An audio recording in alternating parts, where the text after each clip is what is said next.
Welcome to Charlotte Local Unplugged, the podcast that explores Charlotte's vibrant local scene for food, music, entertainment, culture, unplugged events, and the many hidden gems in Charlotte. Your host is Sam Collins. Let's dive in. Hey Charlotte, I'm Sam Collins, and you're listening to Charlotte Local Unplugged.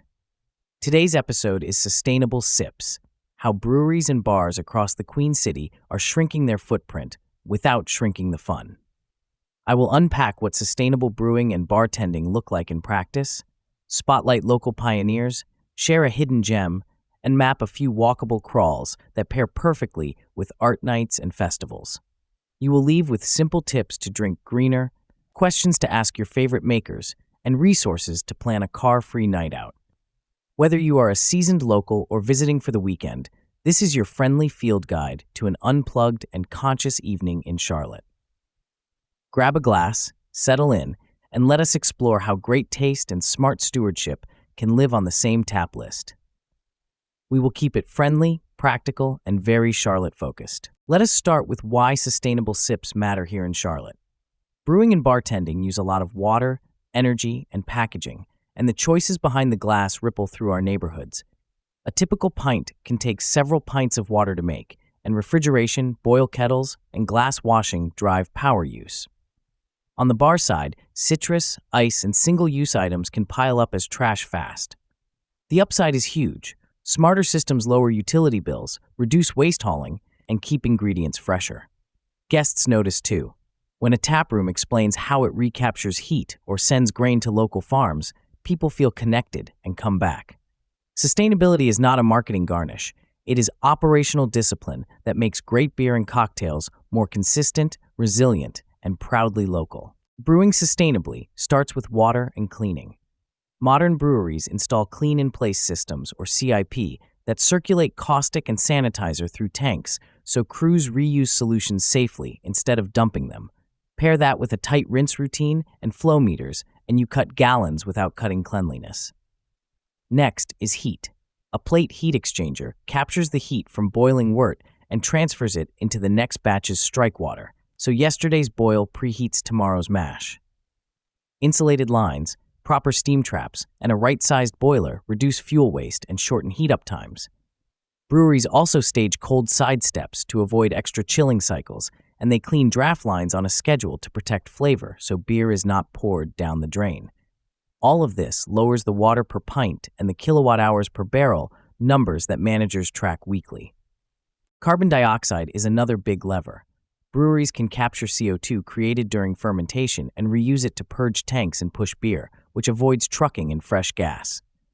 Leak checks on gaskets and valves prevent invisible losses, and low-pressure transfers curb waste while protecting aroma. Sourcing matters too. Many Charlotte breweries prioritize local malt, honey, fruit, herbs, and even foraged additions when in season. Shorter supply chains mean fresher flavors and fewer miles. Packaging is a quiet win.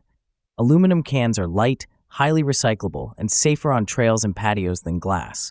Refillable growlers and recyclable crowlers cut total material. Finally, spent grain does not belong in the landfill. Most breweries divert it to nearby farms for feed, or to bakers who turn grain into pretzels, loaves, and pizza dough. Circularity tastes good. Now to the cocktail side. Low-waste programs start with planning and prep. Bars can turn citrus peels into oleosaccharum, a fragrant sugar oil that becomes cordial or punch base, and save the strained shells to make stock for sours. Trim from herbs, pineapple cores, and berry tops can be cooked down into syrups, shrubs, or vinegars. Dehydrated garnishes last weeks, look beautiful, and prevent bins of wilted wedges. House sodas keep flavor tight while skipping bottles, and seasonal produce from local markets reduces transport and boosts taste. Ethical or organic spirits, where available, layer values into the glass. Behind the scenes, compost bins catch pulp and spent garnishes, glass is separated, and bartenders track melt so their ice program matches demand. The result is cleaner prep stations, lower costs, and cocktails that tell a story. Charlotte has leaders worth seeking out. Free-range brewing has long emphasized seasonal ingredients and partnerships with nearby farms and food producers, which shows up in small batch releases and community markets at the taprooms. Lenny Boy Brewing Company built an identity around organic kombucha and mindful sourcing, and many beer fans appreciate that ethos in their lager and ale program as well. Birdsong Brewing has spoken about energy efficiency, from thoughtful lighting and refrigeration to evaluating renewables over time, and they consistently communicate production choices to guests. Wooden Robot helped popularize farm-to-pint thinking here, with fruit and herbs from regional growers and a menu that often matches the season. Resident Culture is known for community collaborations and creative reuse, including moving spent grain to partners and designing merch and events around circular ideas. Check each website or social feed for the latest projects, then taste the difference. Hidden Gem Alert: Pilot Brewing in Plaza Midwood. This small award-winning brewhouse runs on tight, thoughtful processes that feel both personal and efficient. Small batch tanks mean precise water use and quick-turn beer, and the team has shared how they divert spent grain to local partners and dial in cleaning cycles to cut waste. The tap room is cozy, with staff ready to talk process, styles, and community charity brews. It is an ideal place to bring a clean growler, ask about limited releases, and taste how careful sourcing shows up in classic styles. Go on a quieter weeknight, grab a nearby slice, and make it a walkable evening along Central and Commonwealth. If you ride, there are bike racks out front and calm side streets to reach the door. Let us plan a South End rail trail crawl that stays green. Start by taking the Lynx Blue Line to East, West, or New Bern, then walk the rail trail north. You will pass clusters of tap rooms within a few blocks, plus art walls and open plazas. Focus on draft to skip extra packaging, and bring a rinsed growler if you want to take beer home later. Many spots along this corridor pour lagers and hop-forward beers that travel well by train. Time your visit for the South End Gallery Crawl, usually the first Friday evening, and weave in short art stops between pints. For food, choose a spot with reusable serviceware or bring your own utensil kit. End near the Carson station so you can hop back on the train without calling a ride. For a Noda and Optimist Park loop, ride the Blue Line to 36th Street and step into one of Charlotte's most walkable beer districts. Within a short stroll, you can visit Birdsong, Noda Brewing's North End location, and Free Range, then continue toward Camp North End for art nights and makers. Plan your route so you cluster stops and avoid backtracking. Choose half pours to sample widely without wasted beer, and refill a crowler at your final stop. If you bike, the protected greenway segments and the Cross Charlotte Trail connect cleanly to this area. On Noda Art Walk evenings, grab a seasonal release and then tour murals, studios, and pop-up music. Return to the station or catch a bus on North Tryon, keeping your night fully car-free. Plaza Midwood and Commonwealth offer a compact, walk-friendly crawl with character. Start near Resident Culture on Central, where the patio and art program create a lively hub. From there, you can walk to Pilot Brewing and several cocktail bars within a few blocks. Order draft where possible, ask about seasonal or local ingredients, and skip single-use straws.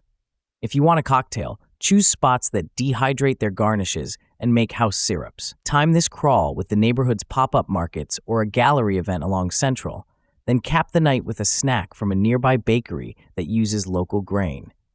Bus routes on Central and bike lanes on side streets make getting in and out simple without a car.